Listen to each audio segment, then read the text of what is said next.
عورت کا قول معتبر ہے، بس عورت کا کہہ دینا کہ میری عدت گزر گئی، ختم ہو گئی بات،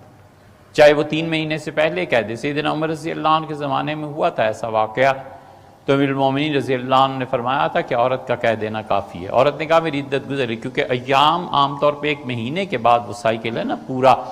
لیکن اس سے کہا جلدی پورا ہو گیا، ختم ہو گئی بات۔ اسی طرح عورت دودھ پلایا یا نہیں پلایا، اس میں عورت کا قول کافی ہے۔ اسی طرح بچے کی زندگی کے بارے میں ماں کا قول کافی ہے، وہ کہے سانس لیا تھا اس نے، بس وراثت کے احکامات بدل جائیں گے، وہ کہے ذرا سا رویا تھا، وراثت کے احکامات وغیرہ وغیرہ سب چیزوں پہ اثر پڑتا ہے، تو اس لیے عدت میں عورت کا قول بھی کافی ہو جاتا ہے، طہارت میں عورت کا قول کافی ہے۔ تو جب میرے نکاح کی خبر چل رہی تھی کہ جی عدت نہیں ہے، عدت میں لوگوں کو بتا دوں کہ جب میں اپنے گھر سے نکلی تھی تو میرے گھر میں ہی میں عدت پوری کر کے نکلی تھی۔ میرے جو پچھلے